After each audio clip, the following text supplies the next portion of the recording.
নমস্কার দর্শক বন্ধুরা, আজ 17ই জ্যৈষ্ঠ, পয়লা জুন, রবিবার। বাঙালির ঘরে ঘরে সন্তান সন্ততির মঙ্গল কামনায় মায়েরা পালন করছে মা অরণ্য ষষ্ঠীর ব্রত, যাকে আমরা জামাই ষষ্ঠীর ব্রতও বলে থাকি। বন্ধুরা, বলা হয় এই ব্রত পালন করলে সন্তানের যেমন মঙ্গল হয়, পাশাপাশি দুই পরিবারের মধ্যে সম্পর্ক সুন্দর ও মধুর হয়ে ওঠে। যে কোনো ব্রতের পূর্ণ ফল তখনই পাওয়া যায় যখন সেই ব্রতের ব্রতকথা শ্রবণ করা হয়। তাই আজকের দিনে যারা এই ব্রত পালন করছেন তারা অবশ্যই শ্রবণ করুন মা অরণ্য ষষ্ঠীর এই ব্রত কথা, যাকে জামাই ষষ্ঠীর ব্রত কথাও বলা হয়। আশা করছি দর্শক বন্ধুরা এই ব্রত কথাটি শ্রবণ করে আপনাদের ভালো লাগবে। শুরু করছি মা অরণ্য ষষ্ঠীর ব্রত কথা তথা জামাই ষষ্ঠীর ব্রত কথা। জয় মা ষষ্ঠী। পুরাকালে এক ব্রাহ্মণীর 3 ছেলে আর 3 বউ ছিল। এই 3 বউয়ের ভেতর ছোট বউয়ের খাবার জিনিসের ওপর খুব লোভ ছিল। ঘরের খাবার জিনিস সে নিজে চুরি করে খেত আর সমস্ত দোষ চাপিয়ে দিত বাড়ির পোষা একটা কালো বেড়ালের ওপর। বেড়ালটা ছিল মা ষষ্ঠীর বাহন। সে রোজ গিয়ে মা ষষ্ঠীকে এই চুরি করে খাওয়ার বিষয়ে সব কথাই বলে দিত, কিন্তু ছোট বউ নিজের দোষ কখনো স্বীকার করত না। এমনি করে জ্যৈষ্ঠ মাসের ষষ্ঠী তিথিতে অরণ্য ষষ্ঠীর দিন এসে পড়ল। ব্রাহ্মণী তখন ব্রত করবে, বাড়িতে হবে আনন্দ উৎসব। ব্রাহ্মণী পুজোর জন্য নিজের হাতে পায়েস, মিষ্টি, ক্ষীর ও নাড়ু তৈরি করলো এবং ছোট বউকে বলল, বৌমা, আমি স্নানটা সেরে আসি, তুমি ততক্ষণ এইখানে বসে থাকো, যেন বেড়ালটা কোনো জিনিসে মুখ না দেয়। ব্রাহ্মণী চলে গেল স্নান করতে। এদিকে এইসব ভালো ভালো খাবার দেখে ছোট বউ আর লোভ সামলাতে পারল না। মিষ্টি, ক্ষীর, দই, পায়েস যাই পারলো তাড়াতাড়ি খেয়ে নিল আর একটু দই নিয়ে বেড়ালটার মুখে মাখিয়ে দিল। এদিকে ব্রাহ্মণী স্নান করে এসে দেখল খাবারগুলি সব যেন কে খাবলে খেয়ে গেছে। ব্রাহ্মণী তখন ছোট বউকে জিজ্ঞাসা করলো, ও বৌমা, পুজোর মিষ্টিগুলো কে এইরকম ভাবে খাবলে খেয়ে গেল? কি জানি মা, একটু অন্যমনস্ক হতেই সে সময় আমার চোখে ধুলো দিয়ে বেড়ালটা সব খেয়ে নিয়েছে। ওই দেখুন না, ওর মুখে সব লেগে রয়েছে। এই বলে ছোট বউ বেড়ালটার গায়ে বেশ 2-4 ঘা বসিয়ে দিল। শেষে ব্রাহ্মণী আবার সমস্ত কিছু নতুন করে জোগাড় করে পুজোর ব্যবস্থা করলো।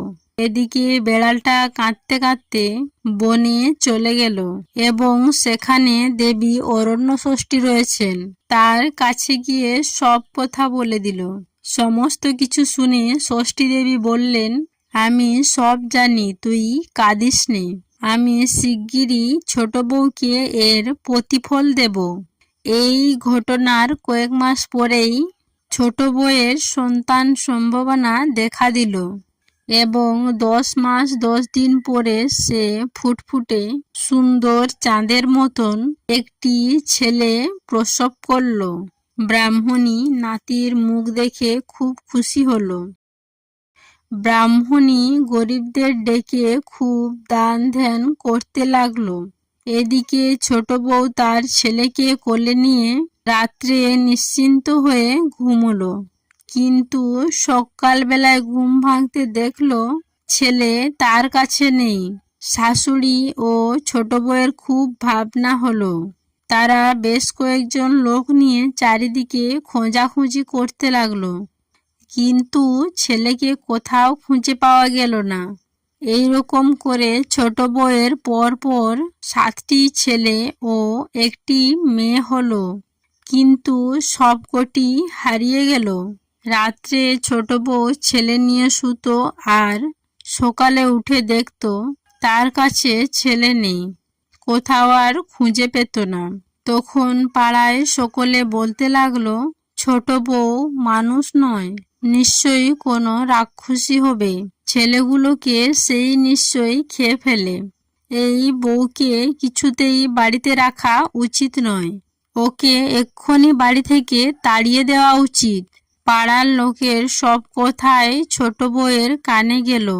সে আর সহ্য করতে পারল না, নিজেই বাড়ি ছেড়ে একদিন বনে চলে গেল।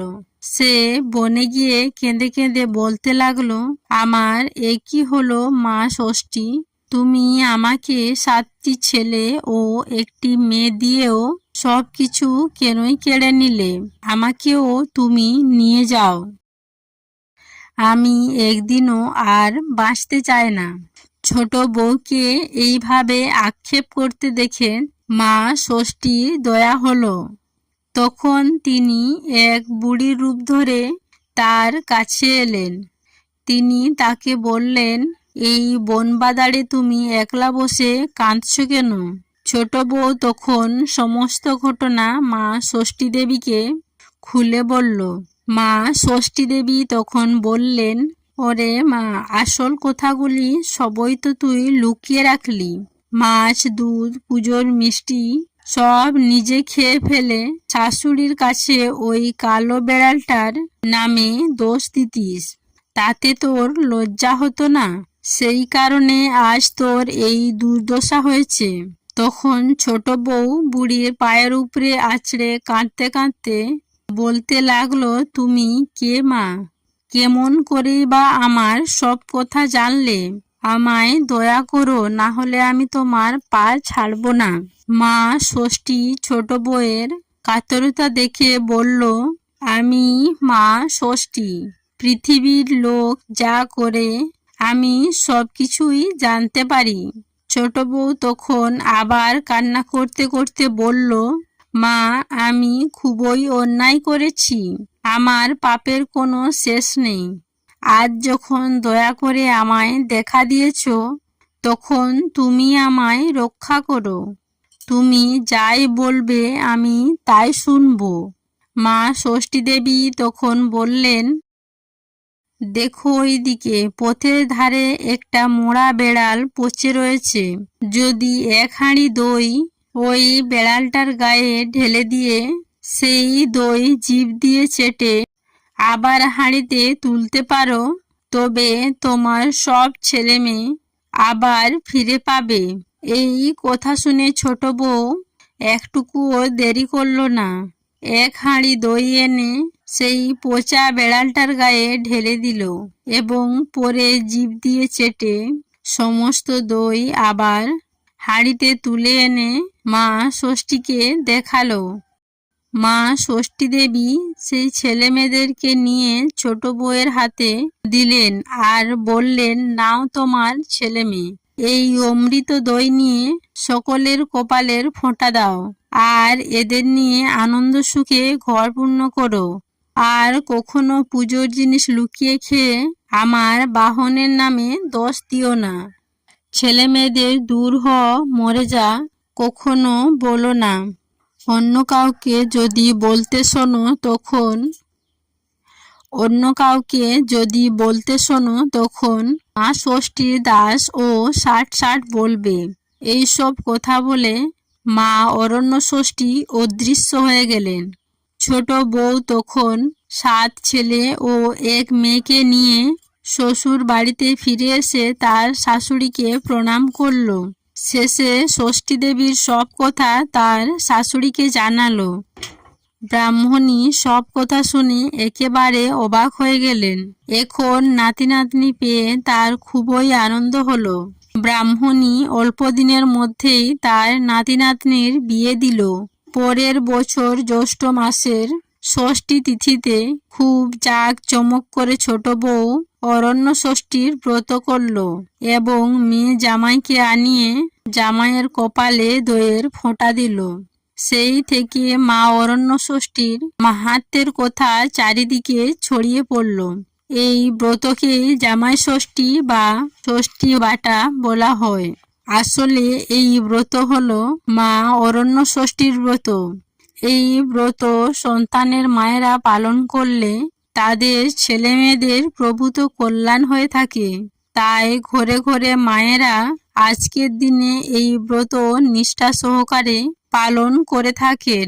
আশা করছি দর্শক বন্ধুরা এই ব্রত কথাটি শ্রবণ করে আপনাদের ভালো লেগেছে।